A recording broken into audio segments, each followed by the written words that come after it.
Okay,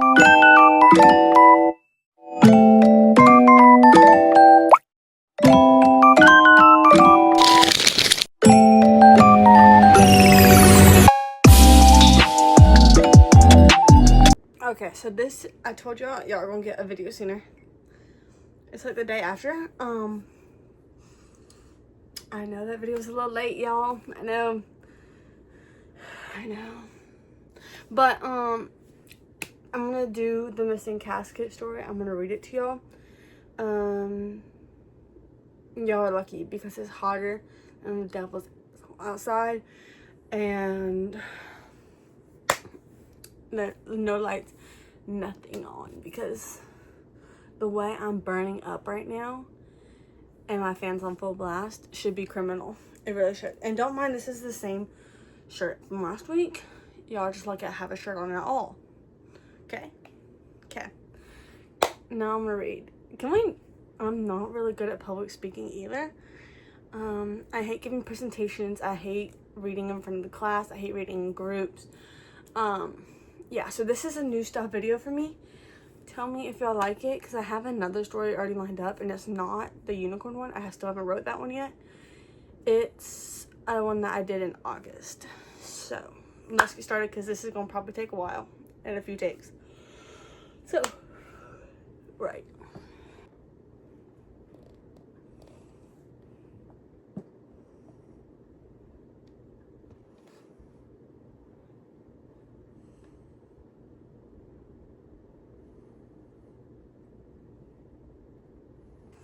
The missing casket. The day started like any other for Catherine, except today wasn't an everyday. Today was her friend, not just a friend, her best friend, Florence's funeral. Florence and Catherine had just turned 17, just a week apart last month. They had been friends since forever.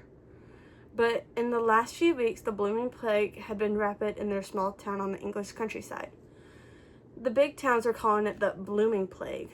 Blooming isn't as cheery when used in this context compared to the blooming of spring flowers, which would be happening by the end of the month. But here it is used to describe the newest plague. It begins with coughing and the vomiting of blood. Then, by the end, when it takes you, your skin has peeled off into the water systems you use and the food you cook or give to others, causing it to rapidly spread, and then you're found dead in your bed. It didn't help that the town had been covered with dark gray clouds, freezing weather, and a continuous downpour for weeks now. There had even been a few snowflakes falling along our dirt paths. The only stone path is the one on Main Street. Everybody's hoping that Father Edward's prayers to God for no more rain are answered soon. If they aren't answered, our farms will flood, our paths are already muddy and icy, our horses are having trouble walking as well. But now Catherine is rising from her bed to start getting ready for Florence's funeral. Catherine has been to several funerals over the last few weeks. There have been around 855 deaths in her town out of the 1,900 people, which is about 45% of the population. Crawling out of bed, Catherine stretches before walking over to her vanity, sitting down and brushing out her brunette hair that lands just above her lower back. Her pale skin glows in the candlelight, gray abs absorbing the light. She looks over to her bedroom door, which hangs her black wool dress and gloves. Catherine looked over to her wooden mantel clock, seeing she needed to hurry. She quickly got up and took off her nightgown and put on the black dress, her black sprung heels, and her gloves. She looked in her vanity, seeing the locket that was once Florence's, and put it on, hiding it under the collar of her dress. She checked herself in the mirror, sliding on her matte coat before walking out of her bedroom door into the staircase. As Catherine made her way down her home stairs, she kept thinking about the times having Florence's over, the girls' days that they had, and the late night talks. She had made it to the base of the stairs, walking towards the front door before her mother stopped her, telling her to put the black veil on. Catherine sighed. She hated that veil. It made it hard to see more than it already was without the sun's presence in the sky. But she agreed, fixing on the veil and walking out the door. It was still cold and windy outside. Catherine could see the small flurries floating around the clouded sky. She stepped off the porch and started the road towards the funeral house. It had been a regular house beside the church, but it was until the family inside of it got the blooming plague. Now the town agreed to fix it up and host funerals for the unfortunate in. That's what the people called victims of the plague, unfortunates. Because no matter who you are or what good you have done, the plague doesn't pick and choose. It takes who it wants, it doesn't look back. Catherine still struggled with the ceremony from Father Edwards last week, when she still had Florence, about how everything is in God's plan. As Catherine was thinking about all of this, trying to understand, she hadn't even noticed she had arrived outside the doors of the navy blue house. She had passed by the church, the other homes and stores that lined the main road. She didn't even realize she slipped on some muddy ice once or twice. She stood frozen outside the door. I thought of going into the building. It was colder than the weather or the ice. It made everything real. It made everything final. Catherine takes a deep breath, twisting the lock and pushing open the pure white door, slowly stepping inside the foyer. The home was warmer than outside. The fireplace going in the room. Catherine slowly made her way towards the closed-off living room and dining room. The way the house was set up was the dining room and living room were open to each other but closed off from the foyer and the kitchen. She knocked on the door before quietly sliding it open. She glanced around. No one was there yet, not even the casket, which normally would be on the casket table by the first guest's arrival. Catherine slides the doors closed, looking around the beige wallpapered walls, the wool-woven carpet floor, the wooden chair set outside. She walked down the aisle between the rows of seats, walking up to the casket table. The flowers had been set out, but the casket was gone. While waiting for someone to arrive, Catherine thought maybe they had set the casket into another room, so she decided to look around the home. The home was one floor, so Catherine started wandering the halls, looking in every room, in whatever rooms were open, but she couldn't find anything. The furniture was removed from the house, so it was empty rooms. All the rooms looked the same, beige, boring, empty, and wooden floors. When walking down a darker hallway, Catherine spotted the wallpaper flaked in an upper corner, like someone had either just put it up or had been there a while and was peeling off. Catherine glanced around, her hands together in front of her lap, before taking a measured step closer to the wall. Therefore, closer to the peeling wall. Before doing anything else, she made sure she didn't hear movement throughout the house.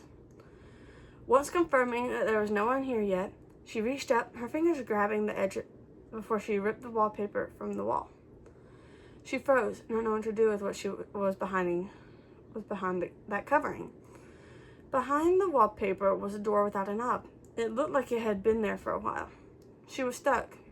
Did she open the door or wait and let someone else find that she had, by definition, destroyed someone else's property? She took a new breath, exhaling and pushing the door open by the hole where the knob was. The door cracked open slowly, screaming on its hinges before sitting open.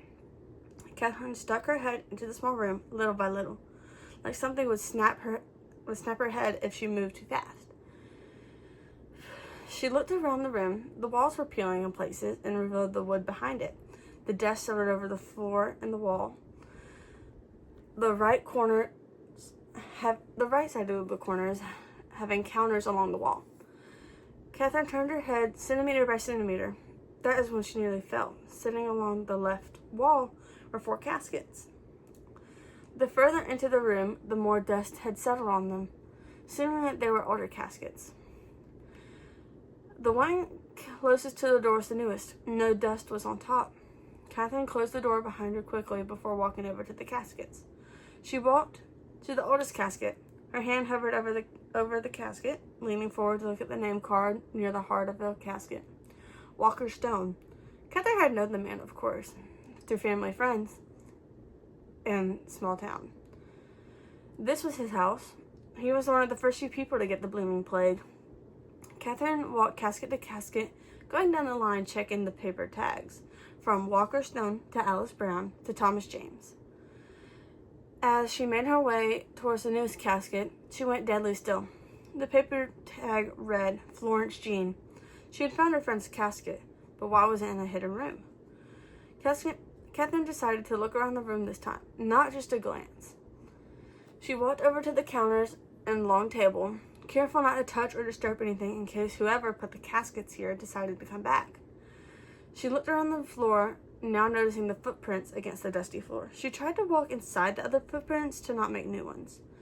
As she stepped up to the counters and table, she saw freshly laid out papers of notes and different types of science equipment. It looked like something you would see for experiments, but what Catherine didn't know was that it was. It is exactly what the experiment was for. She turned, walking back to the casket, and stopped beside the third casket, Alice's casket. Catherine looked at the casket, slowly tucking her fingers under the edge, pulling it up. She prepared for the worst, opening the casket to a dead body. But no, inside the third casket was just a photograph. The revelation caused Catherine to pause, but soon after she paused, she heard footsteps from somewhere. Catherine didn't want to be caught in this, so reluctantly, she climbed into the casket, making sure her dress was inside, before gently closing the casket over her. Luckily for Catherine, she got inside and closed it just in time. She had to keep herself calm, closing her eyes. Her head lay beside the photograph of Alice. Alice was another unfortunate. She had died 3 weeks ago, just 4 days of the blooming plague, from beginning to end. Alice was young. She had just gotten married, or she just got engaged to a man from Maintown down London. Yeah. She had light ash blonde type of hair. She was pale. She was the grace of the town, the only one who gave Catherine a competition. But then they never had any disagreements. They would hang out sometimes together, and to now be laying in the casket next to her picture. It was chilling, eye-opening. But even about Alice, there was I. But enough about Alice. Where was I? Oh yes, Catherine. She was still in the casket. She heard footsteps. She didn't see whoever came in, but she heard him. The voice sounded familiar, but she couldn't pinpoint where. So instead, she listened with bated breath. A deeper voice spoke in a whisper, not to anyone but to himself, like a mental checklist. I need to grab the experiment notes and my equipment. Then I can leave this house. I've already found a flat a few towns over to continue my research. There was some rustling around the room and the clinking of glass tubes. Then nothing once again. Slowly, Catherine pushed up, opening the casket top and sitting up.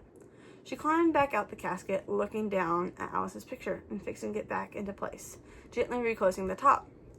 She looked around, seeing that the loose paper was gone, and the science equipment. Catherine turned, using the tips of her toes to quietly move to the first casket.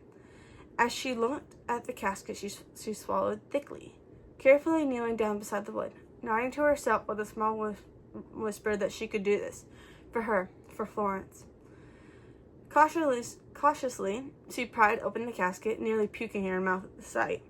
Inside the casket, not as lucky as Alice's empty casket, Florence's was occupied. But even now, to Catherine, Florence was beautiful. With or without the pale blue-gray of her skin, her blonde hair lay flat around her face. Thankfully, her eyes had been closed for her, and she was still in her nightgown from that night. Catherine looked over Florence's face, glancing towards the door, before looking back at the girl. Catherine slowly stands up, kissing her middle and pointer finger, before placing it on Florence's forehead. A silent promise that she would come back with help to move the casket for burial. After closing the casket once, Catherine turns, quickly walking to the door and slipping out. Once in the hallway, Catherine closed the hidden room's door, walking down the hallway. As she walked back into the foyer, she bumped into Edward Clark, or better known as Father Edward, the pastor who in his clerical vestments for the funeral. Catherine started to try and explain to Father Edward about the hidden room and the paper she saw. He just nodded at her Catherine jerkily nodded back, confused about his nod since he didn't say anything. She turned back towards the hallway, guiding the pastor into the hidden room, pausing in the doorway. 3 of the 4 caskets were missing. The only one left was the second one. Left was the third one. Alice's. Alice's. Catherine quickly walks over to the casket, placing her hand on it, trying to wrap around how 3 caskets went missing in just a few minutes. While Catherine sat there in her stunned silence, Father Edward went to grab casket movers. He came back with 4 men who had arrived for the funeral. Standing next to Catherine as the 4 men walked over to the casket and lifted it, carrying it back into the living room to place it on the casket table for the funeral. Father Edward turned to follow the casket out after placing a hand on Catherine's shoulder, leaving her alone, reeling. They were just not. They're gone. How did 3 caskets disappear within minutes? Catherine thought to herself, eyebrows knitted together in confusion. Soon, enough people had started to gather in the living room for the funeral. As Catherine gathered herself and walked out the hidden room, making her way to the service and sitting in the front row. As Catherine stared at the casket, she knew it wasn't Florence's inside, but it said Alice's picture. But she couldn't say anything about it. After the service, Catherine tried to talk to Father Edward about the other caskets, only to be shushed by him. He told her to meet him tomorrow for confessionals. Confused by the requested confession, she agreed. The next day, Catherine arrived outside the town's church, the Church of England. This church was different than most. For a Protestant church, they used elements of Catholicism, like confessionals, saints, and rosaries. Catherine opened the door, making her way inside. Father Edward, she called out quietly. A quiet coming sound from an offering. Catherine walked over to the confessions box, stepping inside and sitting down. After a few minutes, the other side of the booth opened and closed, signaling Mr. Edward had sat down. For over an hour, Catherine and Mr. Edward talked about what happened the day before. They discussed what Catherine saw and how Father Edward said the townspeople think she'll spiral after Florence's death. They agreed to use the guidance of confessions as a way to talk about how they would get proof of what happened. He did believe her about the 3 caskets and that she wasn't making it up, but he couldn't say it in front of the townspeople without them turning on him too. Before Catherine went home, Father Edward and her both agreed that without evidence, no one would believe it was anything but spiraling. A few days passed. The small town continued its routine, mostly staying inside to try and control the spread of the plague. But over the last few days after Florence's funeral, she had developed a cough, so she went to Dr. Williams' office. Catherine walked up the stairs, opening the building door, and walked up to the desk. The receptionist told her to head to the back to the room. Catherine sat down on the table, waiting for the doctor to enter. After a few minutes, Dr. Williams entered the room without his regular assistant, Mr. Thomas, and set his leather bag down. Catherine asked Dr. Williams where his assistant was at, but she knew he was dead because he was already dead because she saw the casket next to Florence's. Though his death hadn't been told to the public yet, but Dr. Williams told her that he left to go back to London because Mr. Thomas's family was worried about him with the rising numbers of deaths from the booming plague. Catherine was suspicious why Mr. Thomas's death hadn't been accounted for and why Dr. Williams wouldn't tell anyone. But she wasn't going to ask while he was currently checking her condition. Once Dr. Williams left to go write her prescription, she just looked around the room to pass the time. As she looked around and spotted the notebook from the hidden room tucked in his bag, Catherine carefully looked around before sliding off the exam table, gingerly stepping over his bag and picking up the notebooks. They weren't the smallest notebooks either. Catherine opened the biggest notebook, looking over some writing and diagrams. As she was looking through the notebook, she heard the doorknob rattle. She closed the notebook and shoved them into her bag. Instead, sitting back on the table, Dr. Williams walked back in, holding a slip of paper and a cough syrup bottle. telling her it was just a regular cold and prescribing her heroin cough syrup, produced by Bayer Company. It was used for coughs, colds, and sore throats, is what the Bayers said at least. Catherine nodded, taking her bottle before thanking Dr. Williams. She quickly gathered her things, bag, and prescription before hurrying out of the doctor's office and walking home. During the evening and into the night, Catherine sat up in her room. By candlelight, she looked through the notebooks and at the notes and the photographs stuck between pages. She wasn't looking too extensively, just to get an idea of what it was, saving for the deep dive for it into tomorrow's confession with Dr. Edwards. By the next morning, Catherine is outside the church building, before even Father Edwards arrived, while holding her bag to her chest like it held life's secrets to eternity. Once Father Edwards had finally opened the church door, she rolled in like a tumbleweed and nearly tripped over her own feet. She completely skipped over the confession booth and went into a mostly empty side room.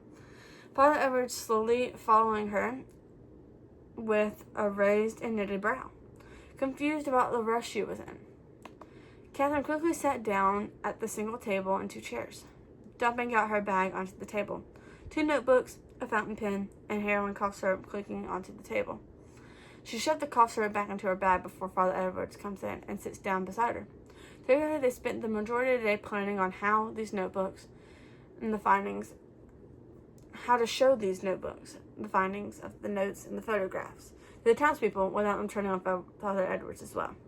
After a few hours, Father Edwards sends Catherine home once they've gone over the discoveries, planning to come up with a way to get it out to the townspeople tomorrow. Catherine goes home, eating dinner with her parents and siblings before walking up to her room. Today, the staircase and the walk down the hallway felt longer than usual, like something was pulling her backwards. But eventually she made it to her room. Catherine slowly changed into her nightgown and braided her hair before crawling into bed. As she blew out her candle, she laid down on her bed. Her skin had been itching all day, so she scratched it under her sleeves. She looked at her arms, and her skin looked like it was beginning to peel off. But it itched like fire ants had embedded into her muscles. She held onto Florence's necklace around her neck. At some point between coughing and scratching, she fell asleep. Morning soon rolled around. Her mother had been calling her down for school, while her little sister talked to her eldest brother about how the sun was finally peeking out through the clouds. A small flower had bloomed in the front yard overnight. As Catherine went upstairs As Catherine's mother went upstairs to Catherine's room to come wake her up, a few minutes later, there was screaming from upstairs and crying from her mother. She had found Catherine dead in her bed. Over the next few hours, there was chaos everywhere, and Father Edwards was in as much shock as Catherine's family. The town quickly put together a funeral for Catherine, and a few days later, Dr. Williams had also left town. This left only one person in the small English countryside who knew any of this story, Father Edwards, to take it to his grave. And that's all. You gotta ignore how I butchered some things. I'm not the best out loud reader. And I did write all this. But yeah, I know this is sort of like a filler sort of video because my last one was late. It's like a makeup video. So yeah, it'll be like this week's video, and then I'll make another one for next week. I still have no idea what to do, but I've also gotten some, not comments, but like on my tell me thing, some people have complimented my videos, and I have also had some people tell me like, yo, when's your next video? I'm bored. So I decided to sort of do a double upload just for y'all. So thanks for watching. I'll see y'all next Saturday, and bye.